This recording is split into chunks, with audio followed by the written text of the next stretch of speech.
popcorn, soda, pickled garlic. Hurry, Potty! Hit the remote! This is gonna be great! I can't believe it! More SpongeBob! This is so exciting! Here it comes! Pipe down!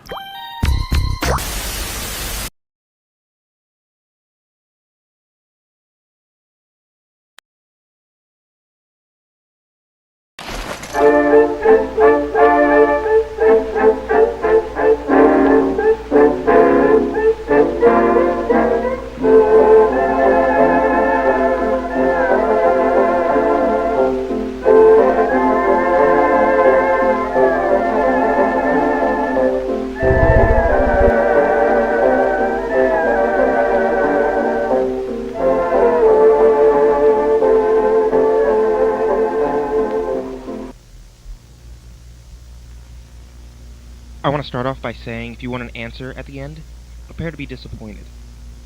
There just isn't one. I was an intern at Nickelodeon Studios for a year in 2005 for my degree in animation. It wasn't paid, of course, most internships aren't, but it did have some perks beyond education. To adults, it may not seem like a big one, but most kids at the time would shit themselves over it. Now, since I worked directly with the editors and animators, I got to view the new episodes days before they aired. I'll get right to it without too much unnecessary details. They'd very recently made the SpongeBob movie, and the entire staff was somewhat sapped of creativity, so it took them longer to start up the season, but the delay lasted longer for more upsetting reasons. There was a problem with the Series 4 premiere that set everyone and everything back for several months. Me and 2 other interns were in the editing room, along with the lead animator and some sound editors for the final cut. We received a copy that was supposed to be Fear of a Krabby Patty, and gathered around the screen to watch.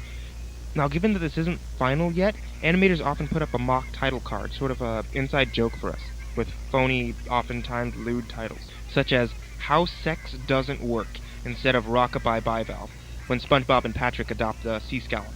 Nothing particularly funny, but work-related chuckles. So when we saw the title card, Squidward's Suicide, we didn't think it more than a morbid joke. One of the interns did a small throat laugh at it.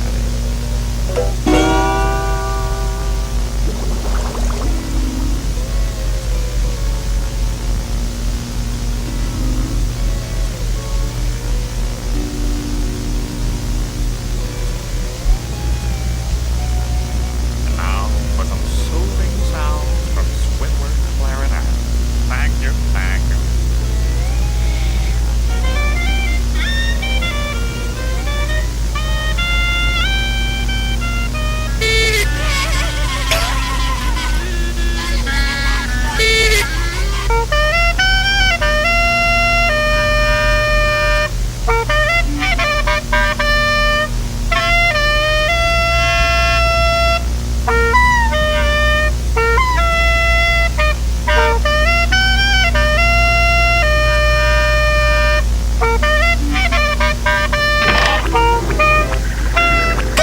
Good morning, Squidward.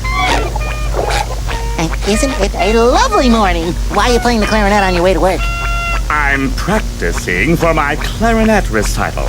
Soon, all of Bikini Bottom will recognize the talent that is Squidward Teddy. Goodbye, SpongeBob. The next day, later. The happy-go-lucky music starts as normal. The story began with Squidward practicing his clarinet, hitting a few sour notes like normal. We hear SpongeBob laughing outside and Squidward stops, yelling at him to keep it down as he has a concert that night and needs to practice. SpongeBob says okay and goes to see Sandy with Patrick.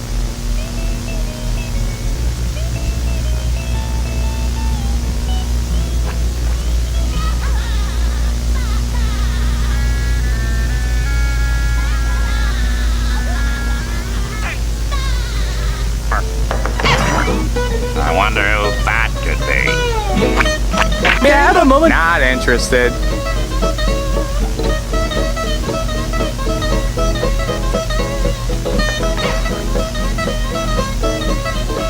The red mist is coming.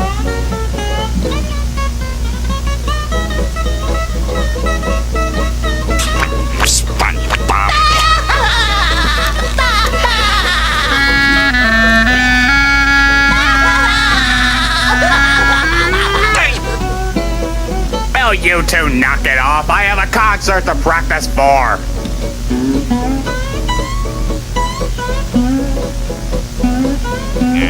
Right.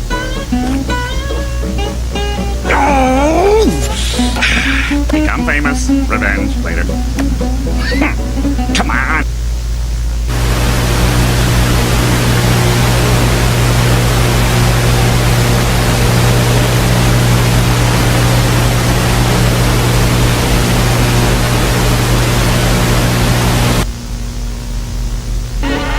I did it! Mwah! Yes! I did it! I did it! I did it! I did it! And I did it! Did what? The bubble splash screen comes up, and we see the ending of Squidward's concert. This is when things begin to seem off. While playing, a few frames repeat themselves, but the sound doesn't. At this point, sound is synced up with animation, so yeah, that's not really common. But when he stops playing, the sound finishes as if the skit never happened. There's a slight murmur in the crowd before they all begin to boo him. Not normal cartoon booing that's common in the show, but you could very clearly hear malice in it. Squidward's in full frame and looks visibly afraid.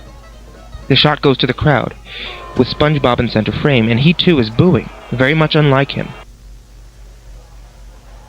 This isn't the oddest thing, though. What's odd is everyone has hyper-realistic eyes, very detailed. Clearly not shots of real people's eyes, but something a bit more real than CGI. Pupils were red. Some of us looked at each other, obviously confused. But since we weren't the writers, we didn't question its appeal to children. Yet.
Listen to me. What happened this Sunday? I don't care about my field career as an artist and clarinetist. I will care about practicing tests or what it want me to do. Just a solution to all my problems, but I think having it is necessary. I'm sorry, but just believe me. Squidward, listen to me. I know it's sad when your composition you worked hard on gets hated by the public, but you need to move on with life. Not every time things will go our way, and you need to understand that. Suicide really won't help. Suicide is not the solution to anything. It will only affect your loved ones. Squidward, please don't commit suicide because of that. You need to continue your life.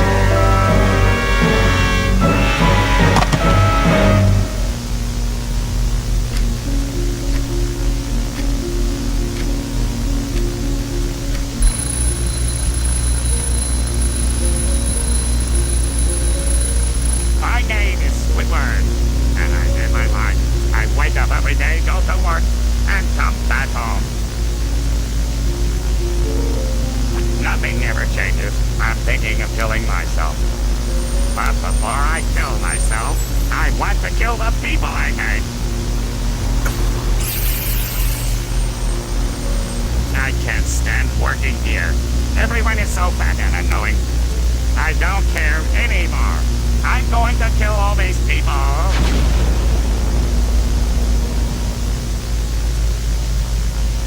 Get ready to die.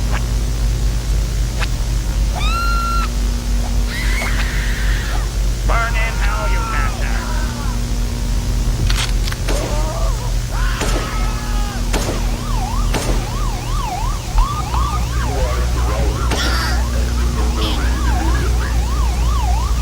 It's time I killed Mr. Krabs.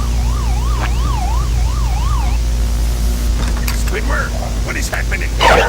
It's not a gun. I came to kill you. And to take your money.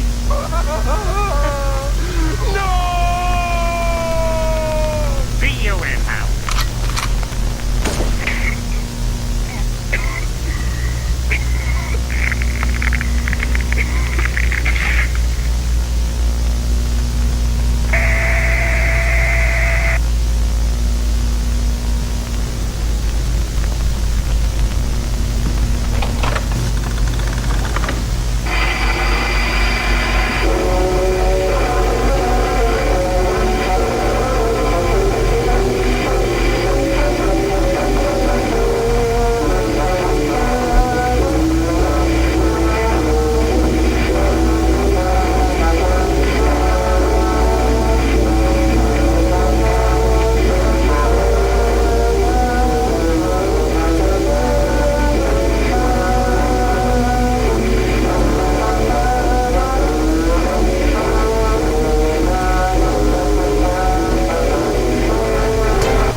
Breaking news, a mass shooting happened today at Krusty Krabs. The perpetrator, Squidward Tentacles, has somehow managed to escape law enforcement and has kidnapped his neighbors SpongeBob and Patrick.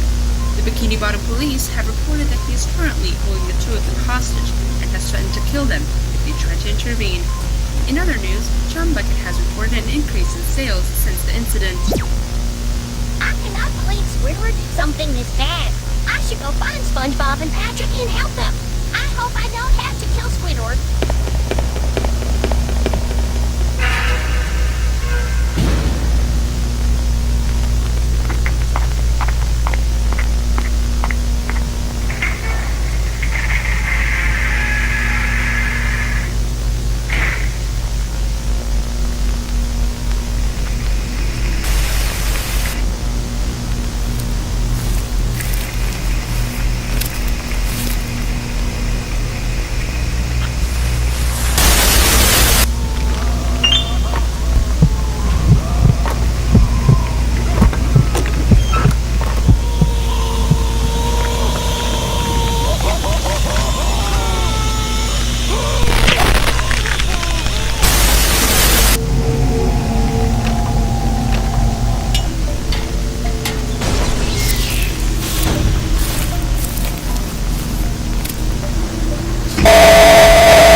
me in half. Sandy cheeks, I'm coming to grab those cheeks. He's coming, Sandy. You have to hide in the closet. SpongeBob, get ready to die. Squidward, no. Please, I will do anything if you let me go. Squids don't have dicks. Get fucked, SpongeBob.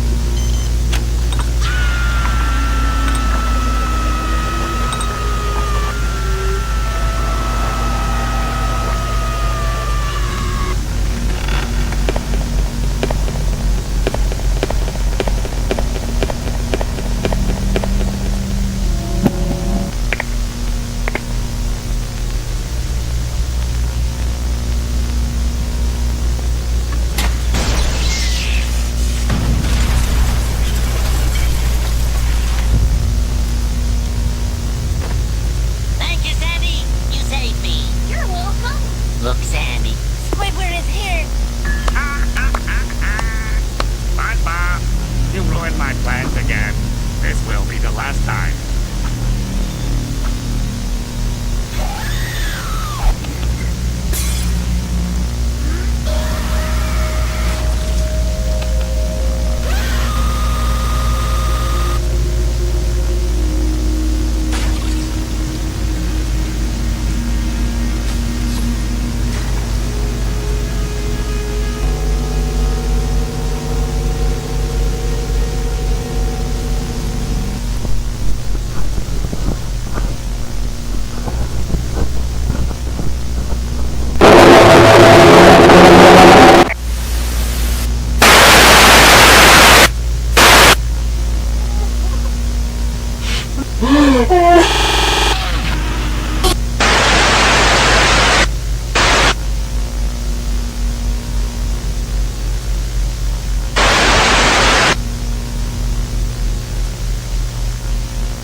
What we saw was horrible. The shot goes to Squidward sitting on the edge of his bed, looking very forlorn.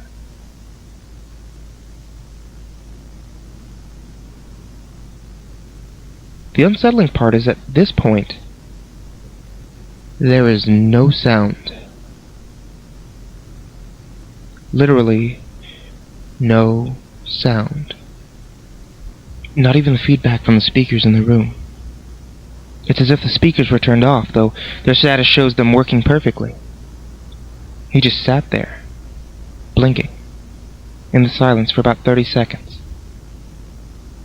Then he started to sob softly. He put his hands or tentacles over his eyes and cried quietly for a full minute, maybe more. All the while, a sound in the background very slowly growing from nothing to barely audible. It sounded like a slight breeze through the forest. The screen slowly began to zoom in on his face. By slow, I mean it's only noticeable if you look at a shot 10 seconds apart side by side. His sobbing gets louder, more full of hurt and anger. The screen then twitches a bit, as if it twists in on itself for a split second, then back to normal.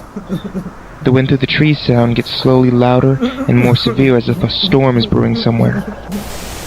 The eerie part is the sound, and Squidward's sobbing sounded real, as if it wasn't coming from the speakers, but as if the speakers were holes and the sound was just coming through the other side. As good a sound the studio likes to have, they don't purchase the equipment to be that good, to produce sound of that quality. Below the sound of the wind and sobbing, very faint, something sounded like laughing. It came at odd intervals. Never lasted more than a second, so you had a hard time pinning it down. We watched the show twice, so pardon me if things sound too specific, but I've had time to think about them. After 30 seconds of this, the screen blurred and twitched violently, and something flashed over the screen, as if a single frame was replaced. The lead animation editor paused and rewound frame by frame. What we saw was horrible. It was a still photo of a dead child. He couldn't have been more than 6. The face was mangled and bloodied, one eye dangled over his upturned face, popped. He was naked down to his underwear and his stomach crudely cut open, his entrails laying beside him. He was laying on some pavement. It was probably a road. The most upsetting part was that there was a shadow of the photographer. There was no crime tape, no evidence markers or tags. The angle was completely off for a shot designed to be evidence. It would seem that the photographer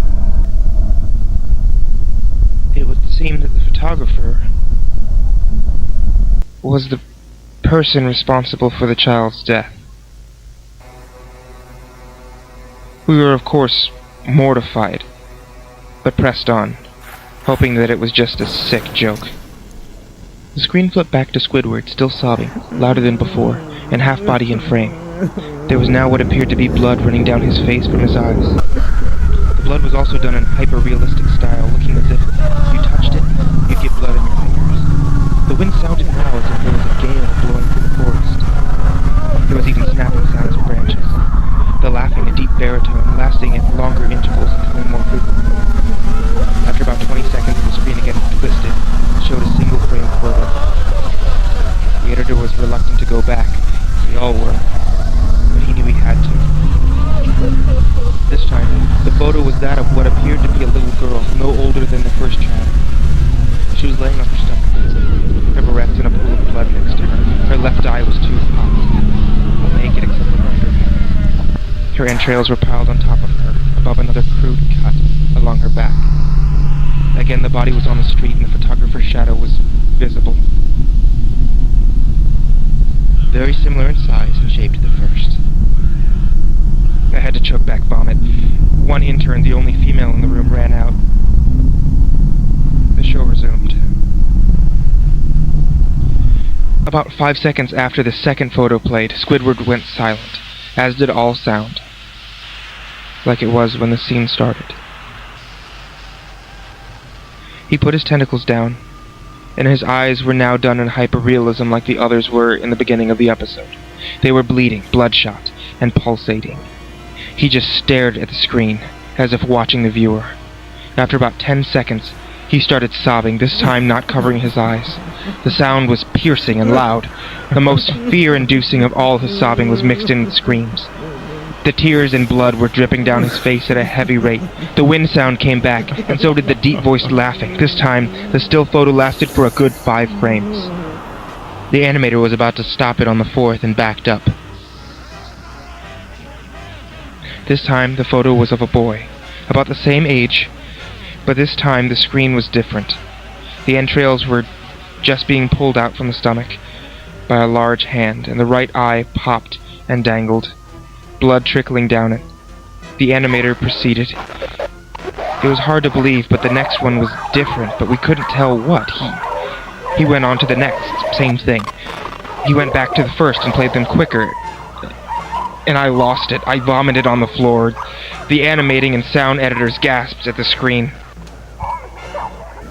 The 5 frames were not as if they were 5 different photos. They were played out as if they were frames from a video. We saw the hand slowly lift out the guts. We saw the kid's eye focus on it. We even saw 2 frames of the kid beginning to blink. The lead sound editor told us to stop. He had to call in the creator to see this. Mr. Hillenberg arrived within about 15 minutes. He was confused as to why we had called him down there, so the editor just continued the episode. Once the few frames were shown, all screaming, all sound again stopped. Squidward had just stared at the viewer, full frame of the face for about 3 seconds. The shot quickly panned out, and a deep voice said, "Do it!" And we saw in Squidward's hand a shotgun. He immediately puts the gun in his mouth and pulls the trigger. Realistic blood and brain matter splatters against the wall behind him. and he flies back with the force. The last 5 seconds of the episode show his body on the bed, on the side, one eye dangling on what's left of his head above the floor. Then the episode ends. Mr. Hillenberg is obviously angry at this. He demands to know what the hell was going on. Most people left the room at that point, so it was just a handful of us watching it again.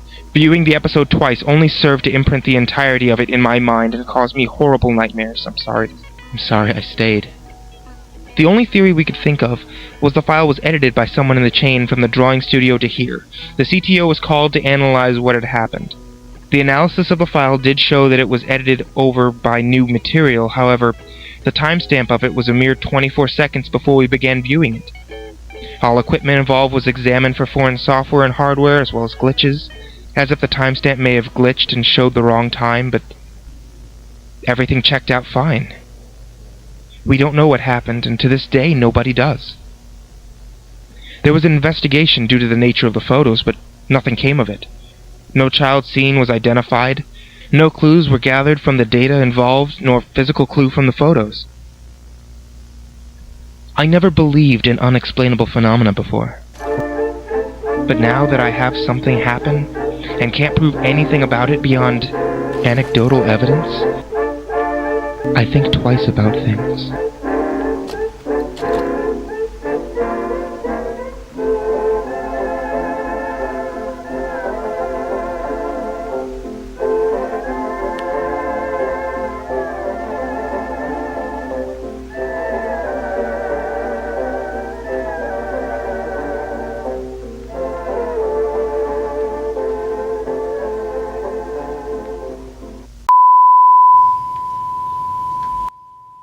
That's it? That's the last episode? That was just a bunch of cheap walk cycles! What a rip!